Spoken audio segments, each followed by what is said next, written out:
Hoje foi dia de clássico em Alvalade. A equipa de Ruben Amorim recebeu o Futebol Clube do Porto de Sérgio Conceição.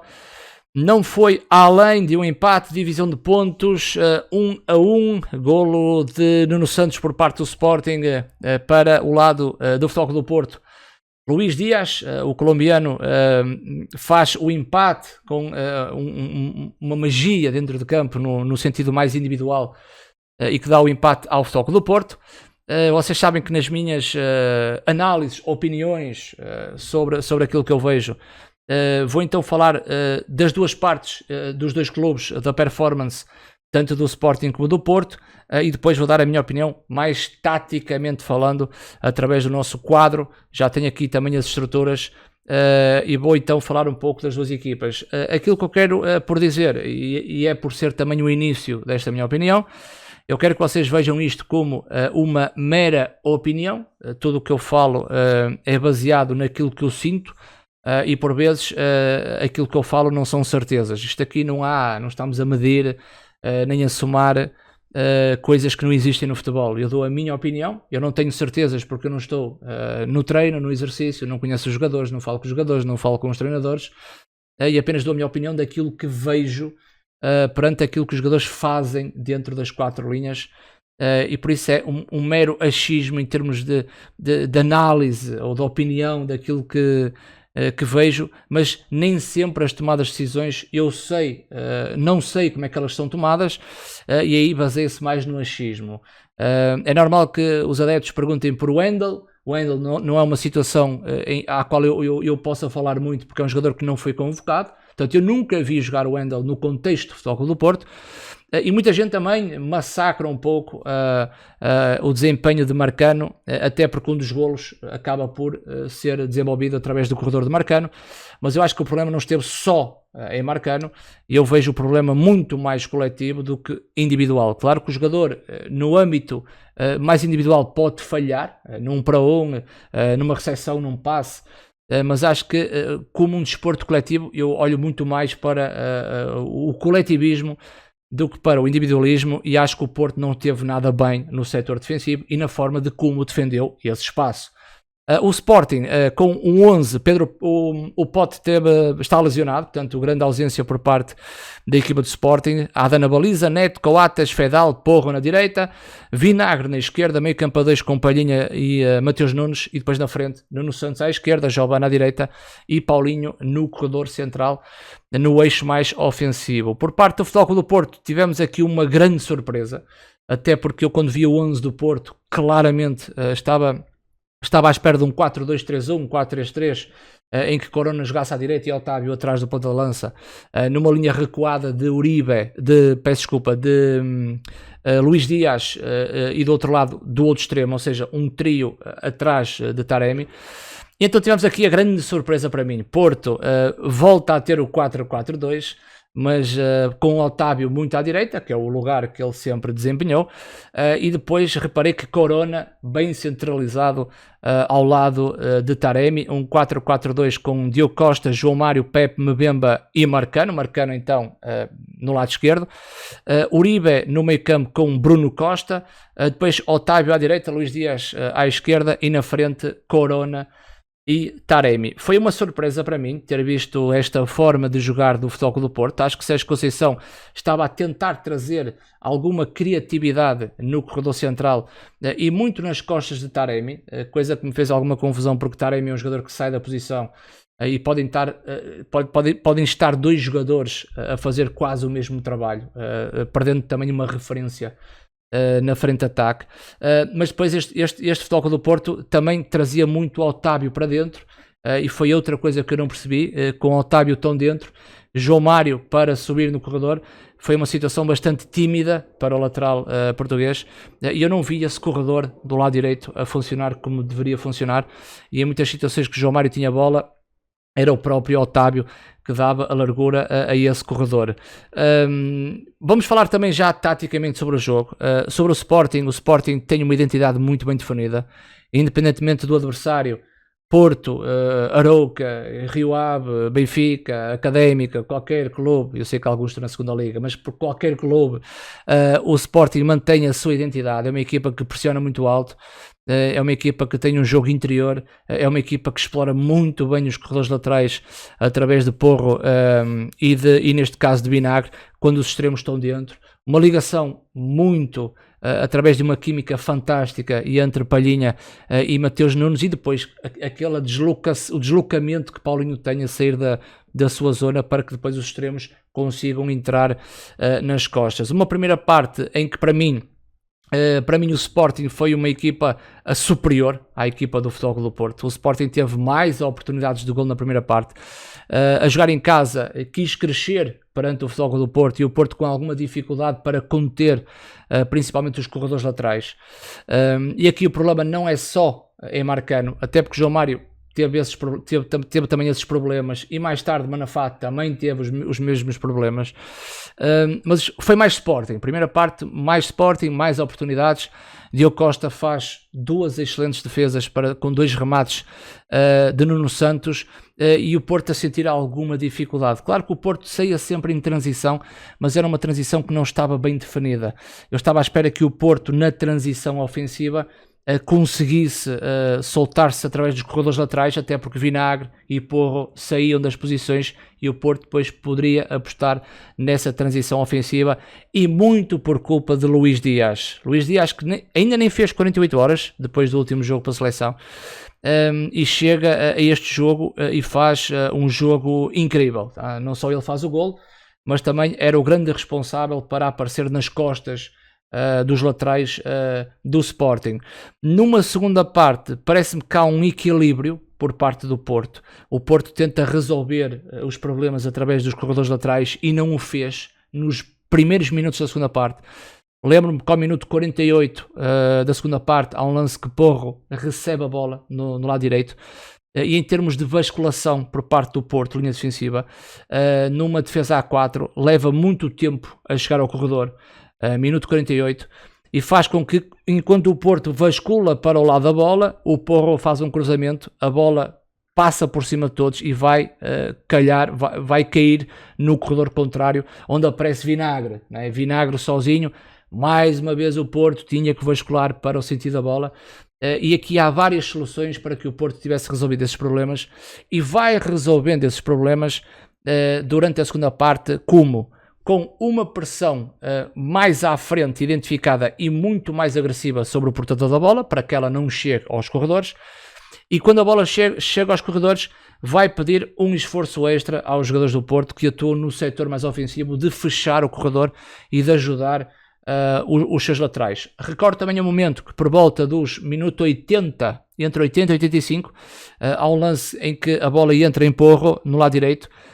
Manafá está a reduzir o espaço e é visível Luís Dias a tentar fechar o corredor no auxílio a Manafá, e estamos a falar praticamente entre minuto 80 e 85, e aí foi o Porto resolvendo essas situações. O Porto foi equilibrando, elevando alguns momentos de superioridade frente ao Sporting. Estava numa perspectiva de que aquela linha de 5 do Sporting, por muito bem que estivesse controlada, eu estava a perceber, e mesmo pelas alterações que o Porto fez, e fez alterações muito cedo, que tira Marcano e tira Bruno Costa, injeta Manafá e Sérgio Oliveira.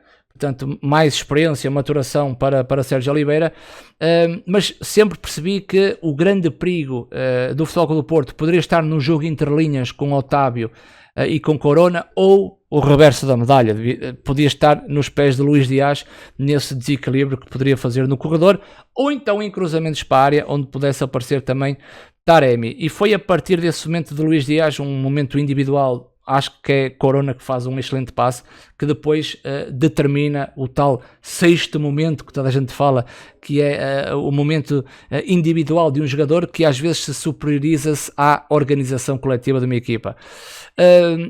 Mas um jogo mais dividido na segunda parte, momentos em que o Sporting está em cima, momentos em que o Porto está em cima, algum equilíbrio também tático e técnico por parte das equipas, mas claramente uma primeira parte, na minha ótica, superior da equipa de Ruben Amorim. O Sporting com a linha de 5, os comportamentos... eram os comportamentos que vocês sabem, os alas exploravam os corredores numa saída a 3, aqui o Futebol Clube do Porto injetava aqui 2 jogadores bem identificados, Corona e Taremi, e depois fazia subir as suas linhas. Muita atenção aqui aos extremos que resguardavam esta zona, e depois podia haver aqui um dos médios que pudesse subir, independentemente da subida de um dos médios da equipa do Sporting. Aqui o grande problema do Futebol Clube do Porto, porque normalmente a bola, quando está no corredor central, normalmente a linha defensiva posiciona-se mais coesa, tá? O Porto praticamente defendia num 4-4-2, era bem visível, e depois pressionava a bola quando a bola chegava principalmente aos corredores laterais, e aí havia sempre um problema. Eu vou já explicar o porquê. Quando a bola chegava a este lado da equipa do Sporting, e foi aqui que o Sporting mata quase este Futebol Clube do Porto, o Porto normalmente, este sai na pressão, o lateral desce, o extremo fica no lateral, o médio faz uma aproximação, o extremo abre, é normal, não é?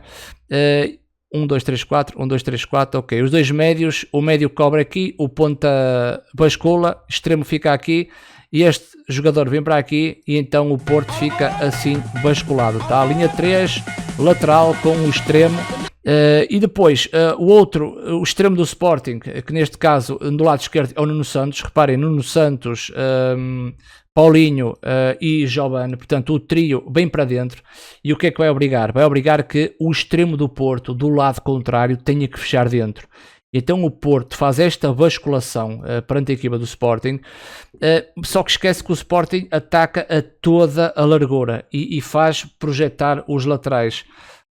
E se eu fizer uma comparação, estamos a falar, imaginem um jogo da seleção portuguesa, Portugal frente à Alemanha, e vocês não percebem como é que Gozens entra no espaço quando a seleção portuguesa é obrigada a vascular para o lado da bola, porque se tu defendes numa linha de 4, para defender a toda a largura, tu tinhas que injetar dinâmicas ou colocar um terceiro central para reduzir esse problema. Facto é que num jogo de futebol, esta imagem que vocês estão a ver aqui, isto é uma imagem representativa, porque um jogo de futebol cria muita dinâmica, muita movimentação.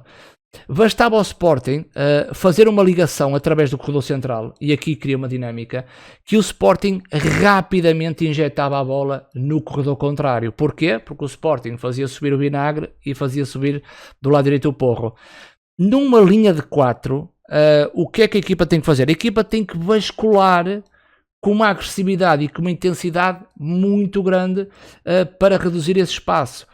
Facto é que o Porto, com uma linha de 4, tinha mais dificuldade, e isso depois iria ferir o primeiro jogador do setor defensivo na aproximação ao portador da bola. Por isso é que Marcano foi muitas vezes criticado. Porquê? Porque quando ele faz a mudança de corredor à bola e quando a equipa faz uma basculação para o lado contrário, quem é o primeiro jogador a chegar? Certo? O primeiro jogador a chegar é sempre o lateral. Certo? E por isso é que vai ferir o adepto se o Porto tem que bascular com uma linha de 4, o primeiro defesa, né, a chegar ao portador da bola é o primeiro que também pode falhar, percebem? Ou faz a interseção, ou faz a contenção e rouba a bola, ou o adversário falha um passe, ou então quando ele chega tarde vai ser claramente o jogador a ser derretido. O facto esse é que deste lado, quando a bola chega ao Pedro Porro e o Porto está no sentido da basculação, acaba por chegar tarde o Marcano, mas não é só o Marcano, acaba por chegar tarde a basculação da linha de 4 do Porto, até porque o Sporting jogava a toda a largura. Como é que o Porto pode resolver isto? O Porto podia resolver isto em 3 situações, e era isso que eu estava à espera no intervalo de ver a melhoria de Sérgio Conceição, que é, se o Porto tem uma linha de 4, e para reduzir a tal organização ofensiva do Sporting, a primeira solução seria Uribe injetar numa linha de 5, já vi equipas a fazer isso e funciona na perfeição, e Uribe a injetar-se numa linha de 5 vai obrigar que o cordão, o setor, consiga ter uma maior largura em termos defensivos. Esta era a primeira situação em que o Uribe podia se juntar a esta linha defensiva. Existe uma segunda alternativa que está, se o Porto defende com uma linha de 4, e estamos aqui na perspectiva que a bola está no corredor central e o Porto tem esta linha de 4, vai acontecer o quê? Quando o Sporting joga a toda a largura, eu não quero que o lateral esteja junto do jogador porque vai abrir espaços na linha defensiva, no setor defensivo. Então existe uma segunda solução que é, a bola chegando aqui, há uma situação de uma basculação, há aqui 1 para 1, há uma situação de 1 para 1, não podem ficar depois estes 3 jogadores mais centralizados. Tem que haver um apoio dos extremos, não só na perspectiva de ajudar o corredor através do lateral do lado da bola, como também é importante o extremo quando vem dentro, e o Porto defendia num 4-4-2, e este extremo, quando vem dentro, ter sempre a preocupação de pôr o que está nas costas. Numa tentativa do Sporting a querer tentar mudar o corredor à bola, através de uma ligação, é muito importante que saia logo da zona o extremo e tenha também cuidado a esta situação zonal. Claro que se ele fizer a ligação, o extremo depois acaba por sair, o meio campo ajusta, né? Os avançados ajustam e o extremo é muito importante. O extremo depois aqui faz a contenção e há uma aproximação depois do lateral. Ou seja, nós estamos aqui a falar de questões coletivas, percebem? Não estamos a falar aqui de questões individuais. Agora, há outro problema, e aqui estamos a falar do Porto em termos defensivos, em termos da sua organização defensiva. Temos outro problema que é o aspecto individual, e aí a aposta de Marcano pode não ter sido feliz. Porquê? Porque em termos individuais a zona de conforto de Marcano não é no corredor lateral, portanto Marcano não é nenhum lateral esquerdo, e a sua zona de conforto não está nesse espaço.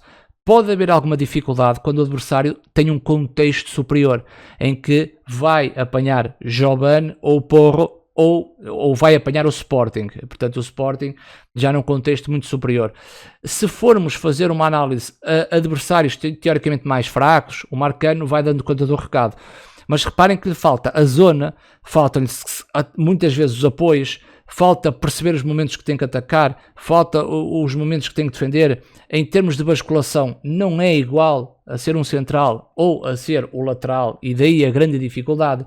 Mesmo na primeira fase de construção, quando o Porto abria os centrais, Marcano depois, ele nem conseguia subir muito, até porque ele ficava um pouco mais recuado, mas é estranho estar naquela situação. E aí poderá Sérgio Conceição perceber que Marcano pode não ter sido uma boa aposta, mas um treinador segue pela sua continuidade. No passado recente, nos últimos jogos, Marcano teve minimamente bem a lateral esquerdo. Por que não colocar Marcano nesse sentido? Até porque a única solução que estava no banco era Manafá. Esta minha grande preocupação é perceber o jogo em termos coletivos e tentar entender como é que o Sporting conseguiu explorar esta equipa do Porto em termos defensivos, tá? E esse para mim é o meu maior desafio. Sobre aquilo que o Porto fez e aquilo que eu acho que o Porto fez, até porque eu não tenho que estar de acordo com todas as pessoas que falam sobre o futebol, eu tenho a minha ideia e defendo a minha forma de ver o jogo. Muita gente está a dizer que o Porto jogou em 4-2-3-1, não é? Portanto, o Porto, há muita gente que diz que o Porto jogou assim, não é? Até o próprio 0-0, acho que é isso que explica, não é? Uribe, Bruno Costa, Otávio no meio e Jesus na direita, totalmente errado. O Jesus Corona não jogou na direita, e eu não concordo, por isso são várias formas de ver o futebol. Acho que o Porto jogou em 4-4-2, com Corona centralizado e não à direita, é a minha opinião. Corona acaba o jogo à direita quando sai João Mário, mas para mim, mas é a minha opinião, acho que este Futebol Clube do Porto jogou em 4-4-2. Porto definido como uma saída a 2, havia situações em que um dos médios poderia fazer a linha 3, no caso de Bruno Costa, ou em necessidade de Sérgio Oliveira, com os extremos bem dentro para a subida dos laterais.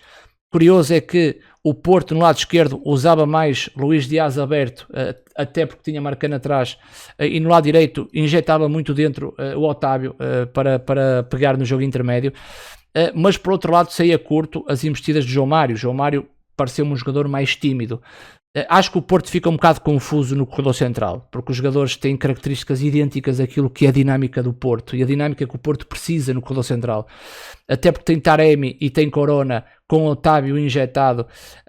Corona fazia quase um trabalho em que Taremi também gosta de fazer, ou seja, o Porto parece que perdia uma referência na frente, em que no desenrolar da dinâmica aparecia Taremi, mas poderia ser uma situação diferente com Taremi e um jogador mais fixo, ou então jogar declaradamente num 4-3-3, ali com o meio campo a 3 definido, e que depois poderia desplotar outras dinâmicas com os interiores a aparecerem no corredor central. O Porto também não foi o melhor Porto que eu vi, não foi.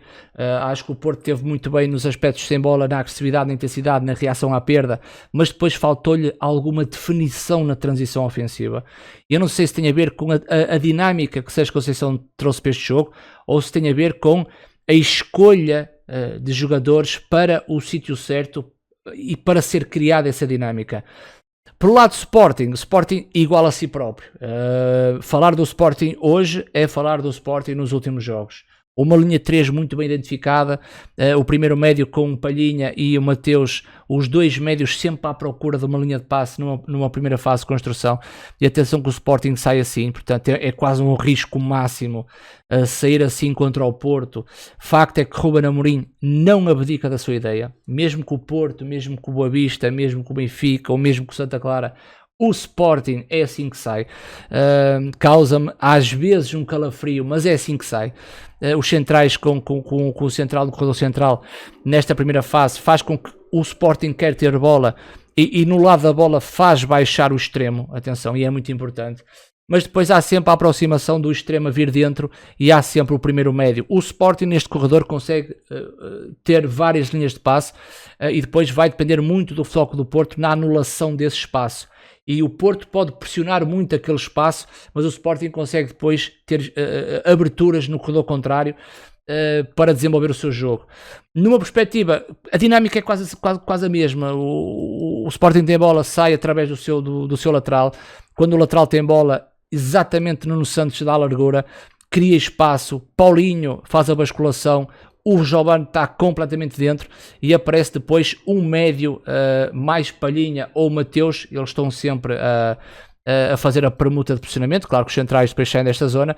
Há esta referência dos dois médios e numa permuta de posicionamento muito interessante. Há já uma química entre Palhinha e Mateus Nunes, e depois, claro, investidas de Paulinho, muito importante. Paulinho, quando sai, é onde aparece depois nas costas de Giovane, é muito importante.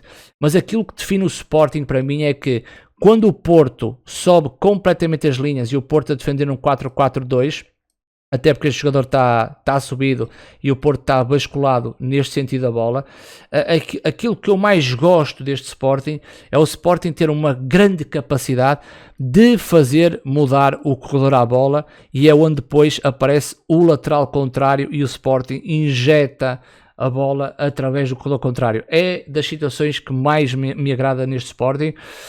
O que eu acho é que neste clássico faltou mais jogadores do Sporting no contexto coletivo. O Sporting, quando chega ao último terço e quer injetar o cruzamento, muitas vezes aparece Nuno Santos sozinho, ou aparece Paulinho sozinho e Nuno Santos atrás, ou do outro lado vai aparecer o outro extremo, mas se o extremo estiver dentro vai aparecer logo, quase na linha, o lateral contrário, e o Sporting não consegue envolver um maior número de jogadores, até porque o Sporting joga em transição ofensiva. O Sporting não precisa de muito tempo para estar dentro do meio campo do adversário para atacar a baliza. O Sporting é muito na transição e então por vezes chega lá com poucos homens, o que não quer dizer que a qualidade em termos de concretização não está lá, até porque o Sporting marca o golo através de Nuno Santos e ele estava ali numa zona completamente sozinho, através de um cruzamento, acho eu, de Pedro Porro. Portanto, é isto que define um Porto que não esteve ao seu melhor nível, em que para mim o sexto momento veio ao de cima, a qualidade individual de Luís Dias, que consegue se superiorizar-se à organização defensiva do Sporting, até porque a linha do Sporting estava muito bem definida, identificada, e é o próprio colombiano que resolve através de um grande remate, fazendo um grande golo. e define um pouco o Porto. O Porto aí no último terço, a tomada de decisão não tão bem aprimorada. Há um lance de Corona que pode fazer um cruzamento na segunda parte, nesta zona, e a definição acaba por ser curta.